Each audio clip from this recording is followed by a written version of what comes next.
আসসালামু আলাইকুম। United states of America থেকে আমি সাইদুল বাকিন। আজ আমি একটি নতুন বিষয় নিয়ে আপনাদের সামনে উপস্থিত হয়েছি। সুযোগ পেলেই মানুষের উপকার করুন।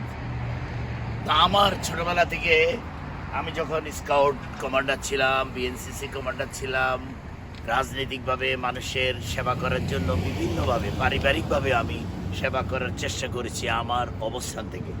আমি হয়তো বড় আকারে কোনো মানুষের কোনো উপকার করতে পারিনি বা হয়তো কখনো পারবো না, কিন্তু মন মানসিকতা আমার পজিটিভ রয়েছে এবং আমি চেষ্টা করি সুযোগ পেলেই কোনো মানুষের উপকারে আসা। যেমন আমি আমেরিকাতে আসার পর একদিন একজন বৃদ্ধ মহিলা, উনি ট্রেন থেকে নামার পর ওনার একটা বিশাল লাগেজ নিয়ে উনি নিচ থেকে উপরে উঠছেন।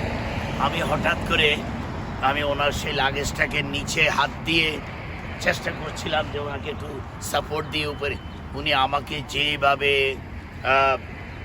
বড় চোখ করে আমার দিকে তাকিয়েছিলেন এবং এক ধরনের সাউন্ড করেছেন, আমি খুব ভয় পেয়ে গিয়েছিলাম। তখন আমি তার থেকে সরি বলে আমি একটা পাশ দিয়ে উপরের দিকে উঠে গেলাম। তখন আমার মনে অনেক কষ্ট হচ্ছিল যে একজন বয়স্ক ভদ্র মহিলা, উনি ওনার লাগেজটাকে উনি উপরে উঠাতে পারছেন না। আমি একটু সাহায্য করলে হয়তো আমার কারণে ওনার একটু উপকার হতে পারে বা উনি একটু কষ্ট লাঘব হবে। ঠিক তদ্রুপ এই রিসেন্টলি একটি ঘটনা ঘটেছে। আমি কিছুদিন আগে একটা আমেরিকাতে আমি জুমার নামাজ পড়তে গেলে আমি চেষ্টা করি বড় মসজিদে নামাজ পড়া যায় কিভাবে। আমি একটি বড় মসজিদে নামাজ পড়ছিলাম। ঠিক মসজিদের পাশে আমি বসা একজন বয়স্ক 80 years old মেবি, উনি নামাজ যখন ইমাম সাহেব নামাজের জন্য দাঁড়িয়ে যাচ্ছিলেন তখন আমি তাৎক্ষণিকভাবে নামাজে দাঁড়িয়ে গেলাম, কিন্তু একজন ভদ্রলোক নামাজ উনি বসা থেকে উঠতে পারছেন না।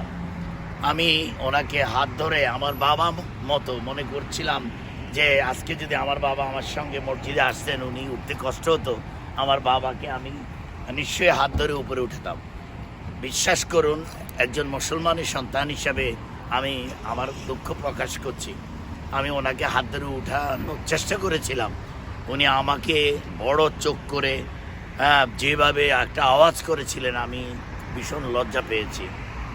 তখন আর আমি ওনাকে আর সাহায্য করার চেষ্টা করিনি।